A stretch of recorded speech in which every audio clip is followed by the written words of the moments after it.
Hi there, Lindsey Wohlman with The Collective, here to show you a fun little splatter paint. Today we're going to be painting a little winter tree with some winter birds.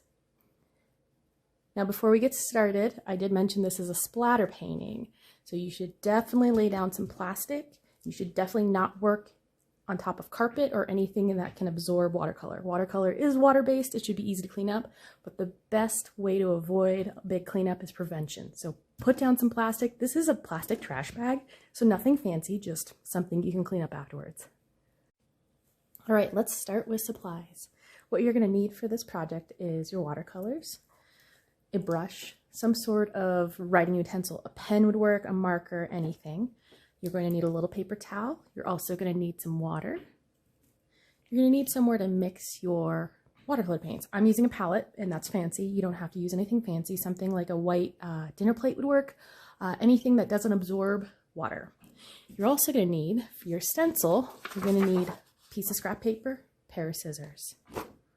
All right, let's begin. We're going to start with our stencil. So I'm going to move these guys out of the way. So we're going to fold our paper in half and crease it. We're going to draw the shape of our tree that we're going to paint. Now, just as a reference, you want your tree to be about 2/3 of your paper. And it doesn't have to be exact. So I'm going to go out, in, out, in, out, in. And we're going to cut that out. Now the trick to cutting this out is trying to cut it in one piece. The reason being is we're actually going to use the inside, the part that we cut out.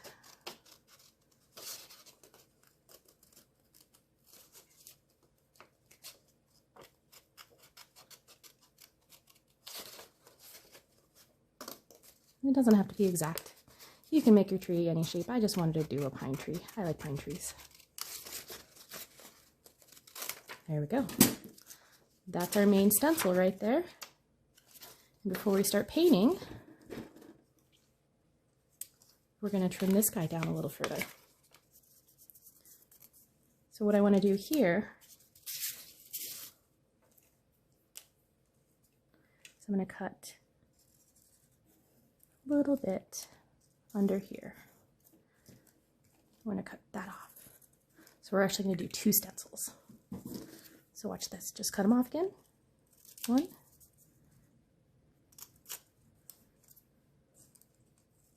Doesn't have to be exact. Doesn't have to be perfect. We're here to have fun, not be perfect. There we go. All right. So bring back your watercolor paper and your first stencil. You're gonna lay him down. Make sure all your edges are covered. There's no holes, you see just the watercolor paper. And you might have to line them up a little bit. Doesn't have to be perfect. There we go. But I have more room at the bottom so I can put the trunk of the tree. Now, as a little trick, you can either tape this down, or I'm just going to use my water to set him down so he doesn't run off. There we go. As we mentioned before with the plastic, you're going to see very quickly why we want to keep the plastic. Otherwise, you're going to make a mess. We are going to make a mess, but a very controlled and fun mess. So let's begin with our greens. We're going to start with the lighter of the two greens for our pine tree. So we're going to add some water and dilute it. Get a nice little green going, but not too dark. More water than color. Actually, be generous with the water. We want plenty of water since we're going to be splattering this. There we go. We can always make more. All right. Now let's use this pen again. And what we're going to do is use this pen to basically smack your paintbrush against to get it to splatter. Now you don't need to do this from very far away. If you do it closer, you're going to have more control. You're going to make less of a mess. And less mess means less cleanup. You definitely want to do this from top down. If you do it from an angle, you're going to see the angle. So let's start. Here we go. Click, click, click.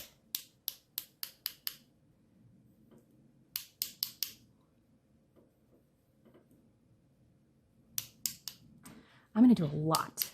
I want this to be a really fun,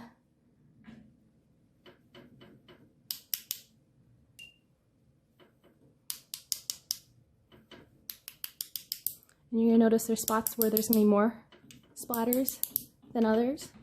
You can always fill them in. There you go.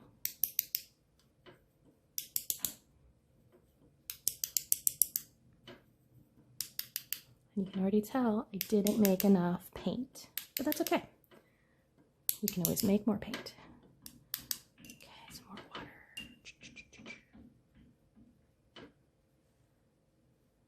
A little more paint. There we go.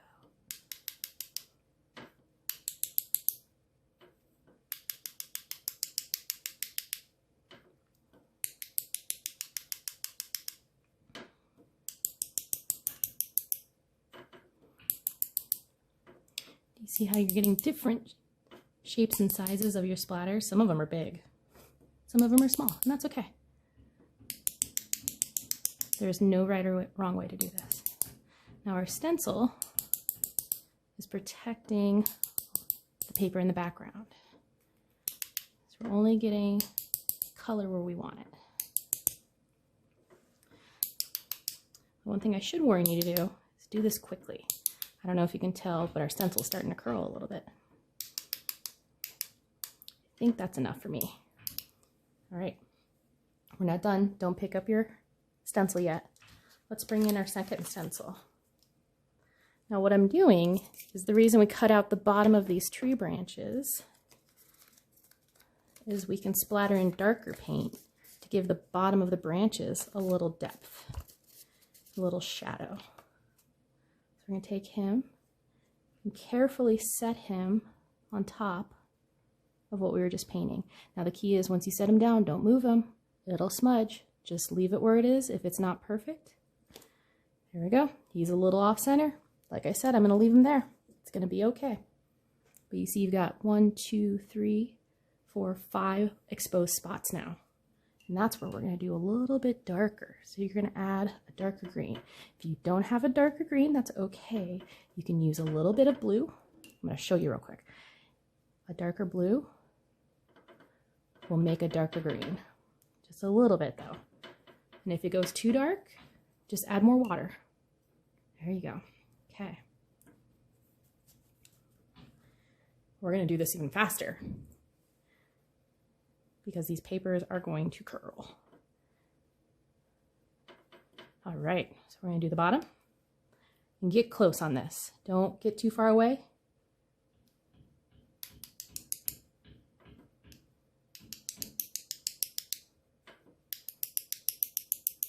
Get real close to where you want it to splatter. There you go. Now you're probably thinking, wow, this is really messy. It is. But just wait. We're going to go real fast. Splatter, splatter, splatter. Stay close. Don't get too far away.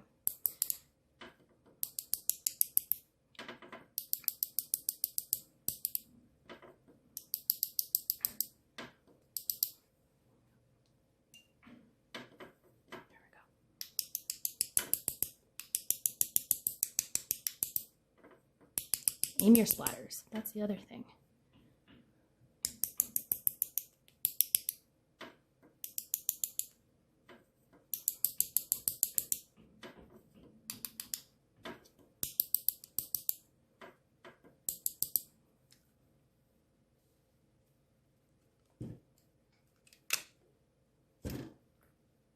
All right, moment of truth. Let's see what we got.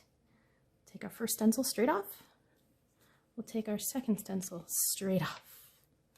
There we go. You can see the bottoms have a little more color. These edges have more color. Now, if you want more color and more depth, here's a trick. Let this dry. You need to let it dry for 5 or 10 minutes. You can reuse these same stencils. You could add another stencil if you want. You can do anything, but it'll help if it's dried. Right now it's pretty wet, and I don't want to touch it because it's just going to get muddy. I actually really like the really light areas where they're darker, so I'm going to keep going. but there's lots of options, so have fun. So I want to add a couple more items. Let's add a trunk.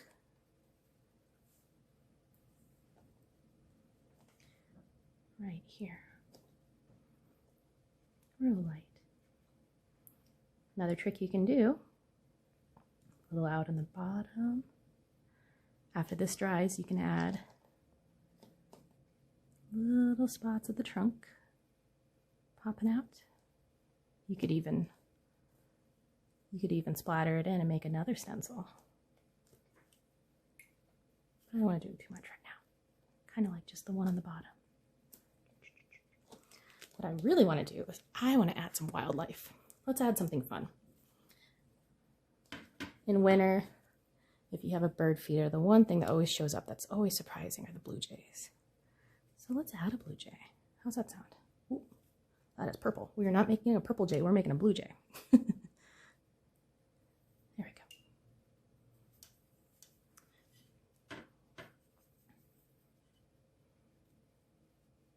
So he's going to be sitting on the edge of the branches.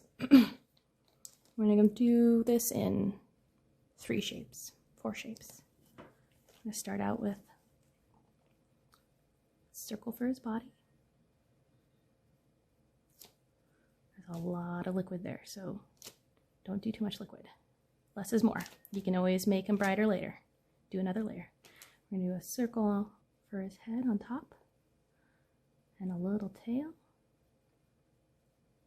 and a pair of wings. Just little edges, and a beak on the opposite side. There we go. Let's do that again. Let's do one on the opposite side.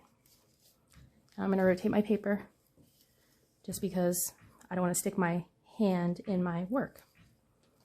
Same concept. He's going to be looking this way. He's going to look at his buddy. A bigger circle for the body, smaller circle for the head. We're going to go a tail in the opposite direction. 2 little tiny triangles by the tail for the wings, and 1 little triangle on the head for the beak. Now if you want to add even more color, we can do the same shape with red. If you have friends and family that live on the East Coast, they don't see blue jays, they see cardinals. So same concept, just in red. Bigger circle for the body, smaller circle for the head. Oh, they kind of smush together, that's okay. Happy accidents. Got a tail. We're going to add 2 little wings right by the tail, and then a little beak. There we go. I'm going to bring this closer so you can see it. Now if you let this dry, you can add little eyeballs, but as is, it's pretty awesome. Now take this and go as crazy as you want. I encourage you to push your limits and explore. Thanks so much for watching.